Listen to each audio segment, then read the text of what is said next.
Als ich das erste Mal Penina kennengelernt habe und sie mir von ihrem Projekt, dem Agroforstwirtschaftsprojekt, erzählt hat, war ich schon wirklich begeistert. Und sie hat dann immer wieder von den Problemen auch erzählt, was die Wasserbereitstellung für dieses Projekt betrifft.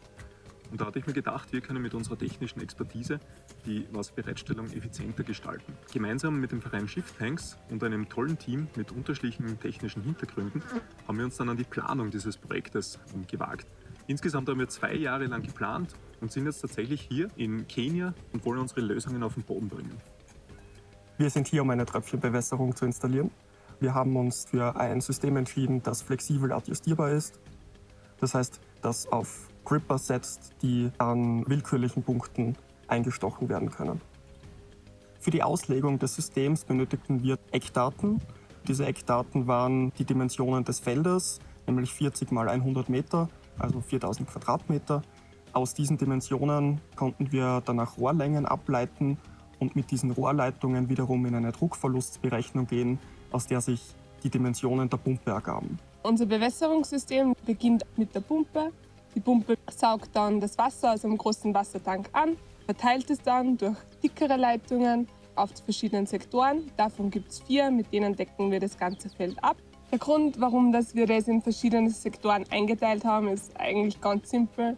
Wenn wir die ganzen 4000 Quadratmeter auf einmal bewässern hätten wollen, dann hätten wir einfach eine wirklich große Pumpe gebraucht. Deswegen haben wir es eingeteilt, sodass es eben diese Sektoren gibt. Die kann man abtrennen und die Pumpe muss immer nur diese Leistung liefern, die wir für die Bewässerung von einem Sektor brauchen. Eine der wesentlichen Herausforderungen in unserem Projekt ist tatsächlich Energiebereitstellung in ein Gebiet hineinzubekommen, wo keine Strominfrastruktur vorherrscht. Und genau aus diesem Grund haben wir uns für ein Photovoltaiksystem entschieden. Und dieses Photovoltaiksystem muss groß genug sein, um zum einen die Pumpenleistung bereitzustellen, aber auch zusätzliche Gerätschaften betreiben können.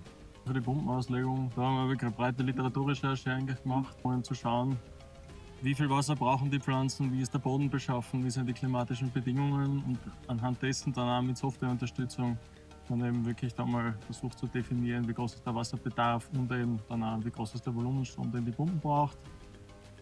Nachdem die Pumpe dann auch ausgelegt wurde und die Pumpenleistung bekannt war, haben wir uns unterschiedlichen Online-Auslegungstools bedient, wo man eben die Photovoltaikleistung in diesem Gebiet abschätzen kann und sind eben zu dem Schluss gekommen, dass wir in etwa 2500 bis 3000 Kilowatt Nennleistung an Photovoltaikleistung benötigen würden, um eben tatsächlich diese Energiemenge bereitzustellen. Nachdem wir ein sogenanntes Inselsystem installiert haben, also ein netzunabhängiges System, benötigen wir auch Batteriespeicher.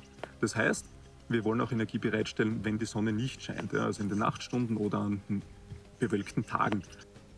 Die Batteriegröße beträgt in etwa 10 Kilowattstunden und das ist dann wirklich genug Energiemenge, um die Pumpe zu betreiben. Darüber hinaus haben wir aber auch weitere Steckdosen im Haus installiert, um eben elektrische Geräte zu laden. Das elektrische System funktioniert so, dass wir die Sonne am Dach über die PV-Module einfangen, von den PV-Modulen mit DC-Spannung dann in eine DC-Verteilerbox weitergehen. Dort sind die Module selber abgesichert. Von dieser DC-Box gehen wir dann auf den Wechselrichter. Der Wechselrichter hat ein integriertes Batterieladermanagementsystem und kann in einem 48-Volt-System große Bleiakkus laden. Von diesen Bleiakkus und vom PV-System zusammen wird dann die Energie auf AC umgespannt, 230 Volt 50 Hertz, und geht weiter an die AC-Verteilerbox. Von dort verteilen wir ihn weiter einmal ins Haus, zur Hausinstallation und einmal zur Pumpe. Um unsere Pumpe für das Bewässerungssystem in einer sicheren Umgebung aufbauen zu können, haben wir uns entschieden, ein Pumpenhaus zu konstruieren. Dieses besteht aus einem Betonfundament, das händisch zusammengemischt wurde und mit einer Holzkonstruktion eingehaust wurde. Zusätzlich haben wir in diesem Pumpenhaus auch noch den Wechselrichter und die Batterien für das Photovoltaiksystem verbaut. Das Pumpenhaus ist sehr massiv ausgeführt und es besitzt da eine Sicherheitsfalle mit Vorhängeschloss, um eben zu verhindern, dass jemand dort Vandalismus begeht oder Komponenten aus dem System herausstiehlt. Um Transportwege und Kosten gering zu halten, aber auch natürlich der Umwelt zuliebe, haben wir uns dazu entschlossen, die Teile für das Bewässerungssystem in Kenia, genauer gesagt in Nairobi, zu kaufen. In Nairobi gab es einige lokale Händler, die eben Wechselrichter bereitstellen konnten, unsere Photovoltaikmodule und sehr viel vom Installationsmaterial. Das Einkaufen dieser Teile ist natürlich das eine, ja, aber wir mussten von Nairobi nach Naibokecho auch die Teile transportieren. Das ist ein Weg von etwa 6 Stunden über eine sehr holprige Straße. Und das geht jetzt nicht einfach so als Spedition, wie wir das gewohnt sind, sondern wir hatten die Penina glücklicherweise ja, als lokale Projektpartnerin und die kannte jemanden, der LKW-Fahrer ist und einen LKW auch hat, ja, der diese ganzen Teile dann verladen konnte und gemeinsam mit ihr dann an den Projektstandort transportiert hat. Wir haben auch einige Bauteile aus Österreich mitbringen müssen. Diese wurden in Österreich bestellt, weil es einfach nicht möglich war, sie in Kenia oder in Nairobi zu besorgen, wie zum Beispiel ein Filter für die Pumpe oder der Manometer oder auch die Wasseruhr. Der Verteilerkasten ist in Österreich vormontiert worden. Wir haben diese Komponenten teilweise nicht in Nairobi gekriegt. Deswegen haben wir das in Österreich schon vormontiert und den Verteiler als Ganzes dann mitgebracht und da installiert und dann auch da getestet. Wir sind in Naibokecho, glaube ich, nach 16 Stunden Reise oder so angekommen. Als wir angekommen sind, hat uns gleich die ganze Familie begrüßt. Es waren extrem viele Leute da. Als wir angekommen sind wir vor einem leeren Feld gestanden, ohne gepflanzten Bäumen, ohne gegrabenen Gräben und ohne großartige Infrastruktur. Also es hat tatsächlich nur einige Wassertanks zum Speichern von Regenwasser gegeben. Unser Equipment, ja, das war natürlich feinsäuberlich aufgeschlichtet, aber sonst gab es nichts. Und dann machten wir uns ans Werk. Wenn wir da angekommen sind, das erste Mal dann das Gelände begangen sind und auch geschaut haben, wo das Pumpenhaus dann stehen wird, haben wir schon gesehen, dass es sehr herausfordernd wird. Wir müssen alles einmessen, alles genau einschneiden und alles im Detail anpassen. Also so Produktion von der Stange und schnell alles aufstellen war da leider nicht möglich. Und das war durchaus fordernd für alle. Nachdem wir angekommen sind, haben wir uns das leere Feld angeschaut und das Gelände im Gesamten. Und da hat man schon gesehen, dass es nach Osten abfällt. Deswegen haben wir uns überlegt, dass wir wie beim schon bestehenden Food Forest Gräben brauchen, damit das Wasser am Feld gespeichert werden kann. Da es hier entweder staubtrocken ist oder eben Starkregen gibt, kann die Erde schwer den Regen aufnehmen. Und deswegen wird sie eben durch das Gefälle das Wasser nicht am Feld halten, sondern das wird einfach drüber fließen bis zum tiefsten Punkt im Tal. Deswegen braucht man eben diese Gräben und Erdhügel, damit das Wasser besser am Feld gespeichert werden kann. Auch haben wir das Feld noch einmal neu vermessen. Insgesamt sind wir dann auf 17 Gräben, also 16 Erdhügeln, auf denen wir Bäume und Pflanzen pflanzen können, gekommen. Nach dem Vermessen haben wir dann bald zum Graben begonnen. Am Anfang ist es wirklich sehr langsam gegangen. Da haben wir als Werkzeug eine Art Hacke gehabt und Schaufeln waren auch da. Aber die Erde mit dem Gras oben war ziemlich hart. Also hat man ziemlich darauf einhämmern müssen, dass da irgendwas weitergeht. In den ersten 2 Tagen haben wir dann auch kurz überschlagen und sind draufgekommen, dass es sich gar nicht ausgehen wird, das ganze Feld mit der Manpower, die wir gehabt haben, umzugraben. Am 6. Tag ist dann ein Traktor gekommen, der die ganzen Gräben einmal umgepflügt hat. Das hat es zwar etwas erleichtert, aber sie haben trotzdem per Hand gegraben werden müssen und es war trotzdem sehr viel Arbeit. Gott sei Dank sind dann in der 2. Woche viele Frauen gekommen, von der Penina angestellt und die haben richtig was weitergebracht. Und so sind wir dann am Ende der 2. Woche mit den ganzen Gräben fertig geworden. Die Bäume, die hier gepflanzt wurden, werden von der Samburu Women Tree Nursery gezogen und dann dort abgeholt bzw. gekauft, wenn sie schon eine gewisse Größe erreicht haben. Überall waren die Samburu Women auch gekleidet in ihren Traditional Clothes, mit ihren Ketten und mit ihren Armbändern. Alle haben gelacht, haben Penina umarmt und sie haben dann auch für uns gesungen und getanzt. Und wir haben das ganze Auto beladen. Zurück in Naibokecho wurden dann erstmal alle Bäume ausgeladen und aufs Feld getragen. Dabei haben dann echt alle mitgeholfen. Für die Bäume wurden jeweils in einem Abstand von rund 4 Metern Mulden gegraben, in denen die insgesamt 470 Bäume dann einzeln gesetzt wurden. Für die Stabilisierung der Setzlinge haben wir kleine selbstgehackte Holzstecken verwendet und die Bäume dann daran mit einer Schnur festgebunden. Da direkt nach dem Setzen der Bäume die Rohrleitungen des Bewässerungssystems noch nicht am Feld waren, wurden die Bäume dann anfangs noch händisch gegossen. Die Rohre, die wir auf dem Feld dann verlegt haben, waren in Rollen aufgewickelt. Und die haben wir erst einmal auslegen müssen und dann abmessen müssen, um sie aufs Feld zu legen, damit sie die richtige Länge haben. Und dann haben wir mit vielen Verbindungsstücken die Rohre neu verbinden müssen, was auch ziemlich schwierig war, weil das zuerst nicht gut geklappt hat, da es ziemlich schwer ist, das Rohr über den Dichtungsring zu bekommen, weil es war so ziemlich alles undicht am Anfang. Meine Hauptarbeit hier war eigentlich die ganzen Teile für das Wassersystem zusammenzuschrauben. Und bevor ich sie zusammengeschraubt habe, musste ich sie mit dem Teflonband abdichten. Ich glaube, ich habe über 100 Gewinde abgebunden und zusammengeschraubt. Nachdem alle Rohre dann am Feld gelegen sind, haben wir auch noch Brücken in den Gräben gebaut.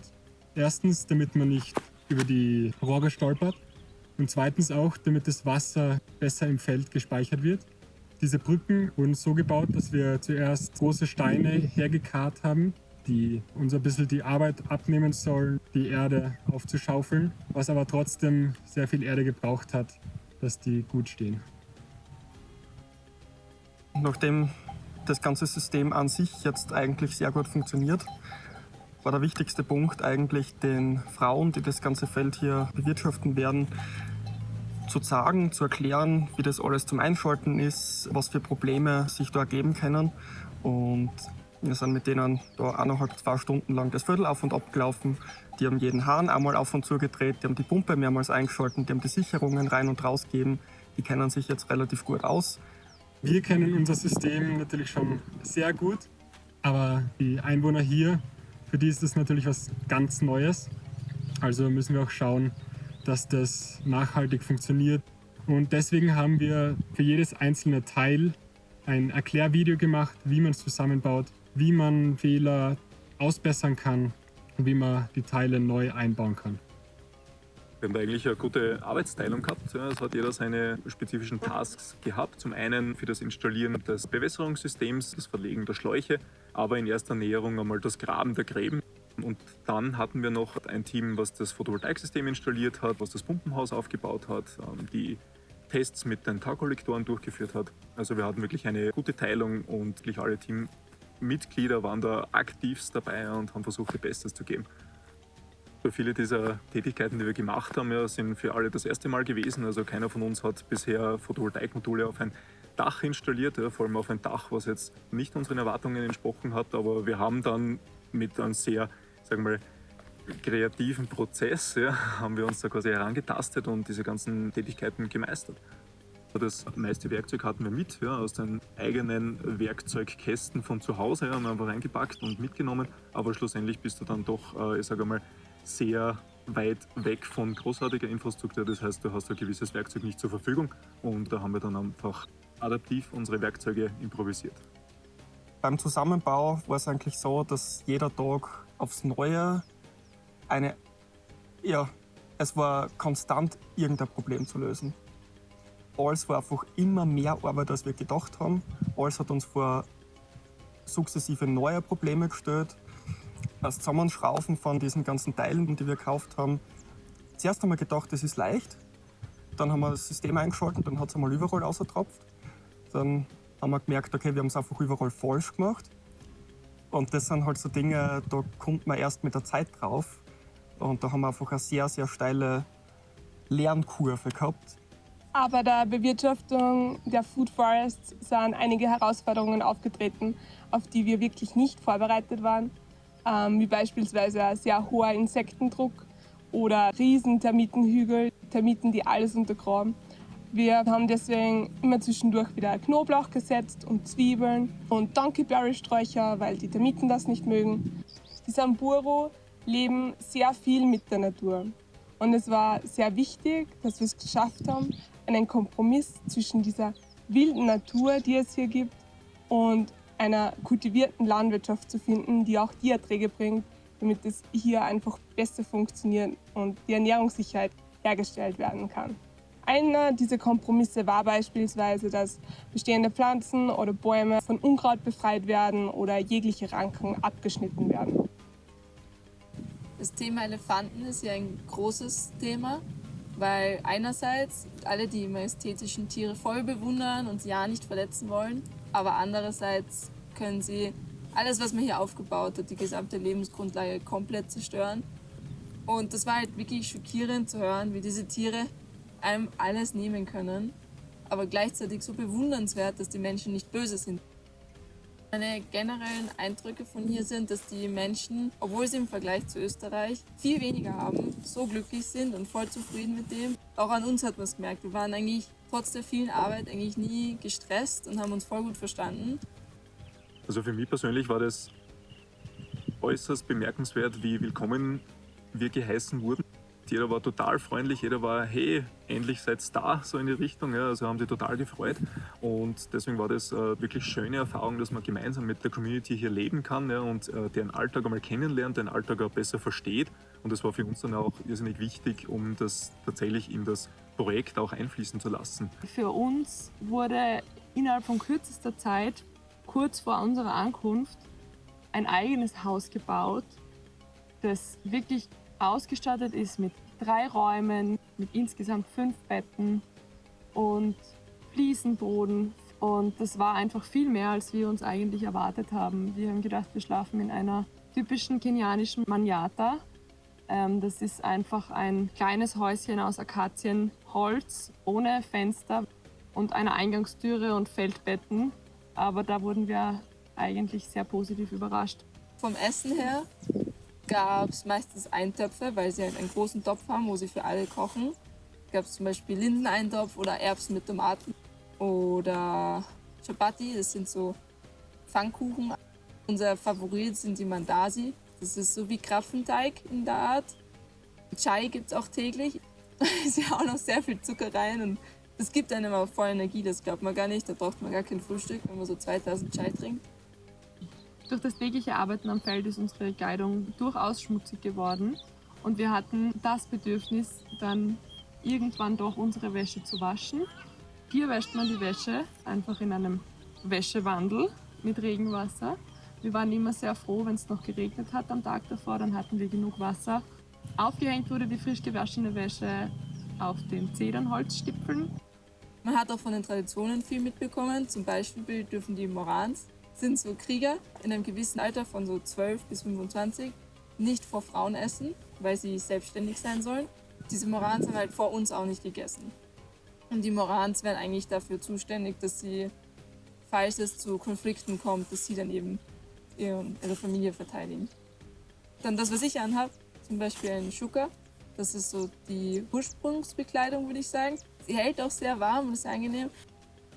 Dann Zähneputzen tun sie mit, es gibt ein paar bestimmte Bäume, zum Beispiel der Afrikaner oder so ähnlich. Ich habe es auch ausprobiert, dann nimmst du so einen Ast, schälst ihn ein bisschen ab und dann kaut man drauf herum und bürstet so richtig zwischen den Zahnzwischenräumen. Ich habe auch einmal mitgeholfen beim Stecken, also Feuerholz sammeln. Es war sehr witzig, das so am Rücken zu tragen. Magalai ist die Hauptstadt von Samburu. Die Stadt war ganz anders, als wir sie kennen. Da waren überall so Blechhäuser nebeneinander, das waren die Geschäfte. Ja, wir haben das Obst direkt frisch gekauft von einer, die Gemüse verkauft. Ganz viel Wasser, weil es gibt halt kein fließendes Wasser.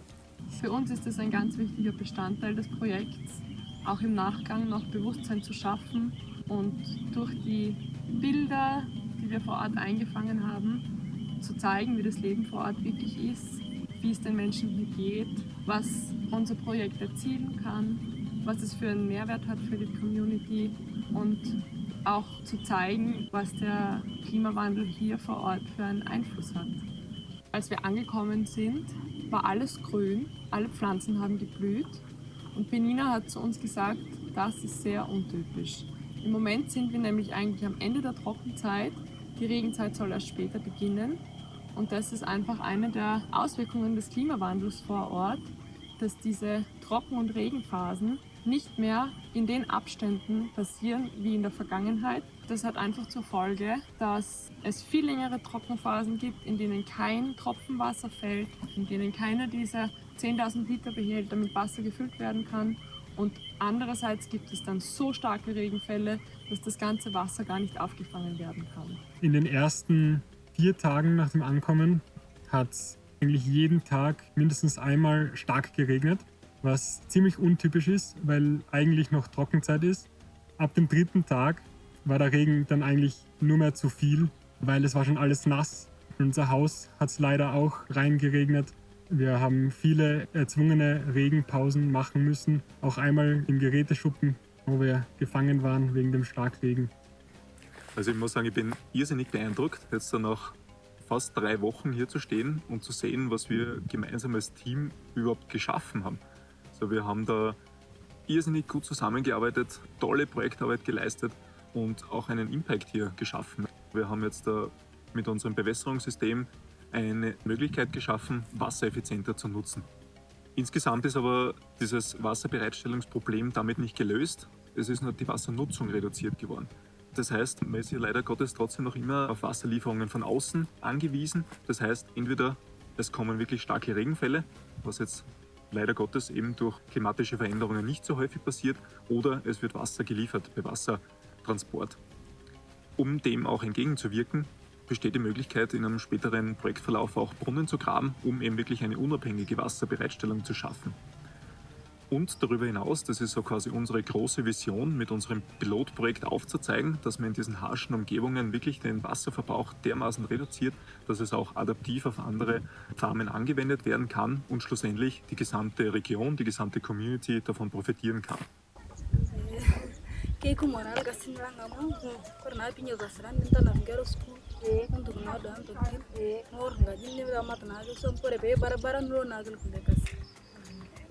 Mkugu nagel kita yo bad nige asta nagel gasi nagu kelele naga amu mubur na yara lushi gasi lokol wole.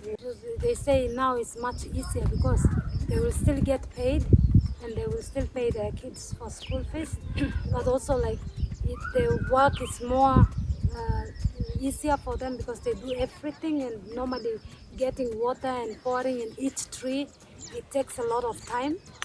And they don't have time to go for firewood, for water, and the children will come back home without food, and like they haven't had time to cook because they didn't go to the forest. And now it will get much easier, and still they will still get their money for working in the field, but in an easy way. And they can do a lot of things for their families as well, not just in the field throughout. So they wake up at 5 in the morning. First of all, they have to milk the cows. After milking the cows, they make fire. After making the fire, they make chai. They wake up the kids for school. And they wash them, they clean them, their faces and all. And the children, they drink chai, they go. They wash their utensils and put everything and close the house and come and put water in the farm. After putting the water in the farm, some don't have firewood, some don't have water. So first you go for firewood in the forest. When you come back, you go for water. Then the day is gone because then the kids are coming. You do the same, milking the cows, giving the children food. The main thing is that it's much easier for them right now because they just need to turn on the pump and make sure that the pipes are working. It's really something, this is what they can call development. Insgesamt wurden 810 Arbeitsstunden geleistet. 450 Bäume gepflanzt. 10 Kilowattstunden Batteriespeicher installiert. 1041 Komponenten zusammengeschraubt. 680 Kubikmeter Erde bewegt. 1600 Meter Fläche verlegt. 2760 Kilowatt Peak Photovoltaikleistung installiert. Ich bin unglaublich dankbar dafür, dass ich Teil von so einem großartigen Team sein habe dürfen. Wir waren jetzt doch lange Zeit auf engstem Raum, mehr oder weniger, im täglichen, harten Arbeiten drinnen. Und wir haben uns so gut verstanden und haben wirklich gut zusammenarbeiten können. Wir haben so viel Spaß miteinander gehabt, obwohl es teilweise wirklich anstrengend war. Es war eine sehr gute Erfahrung, die ich gern wieder machen werde und jedem nur empfehlen kann.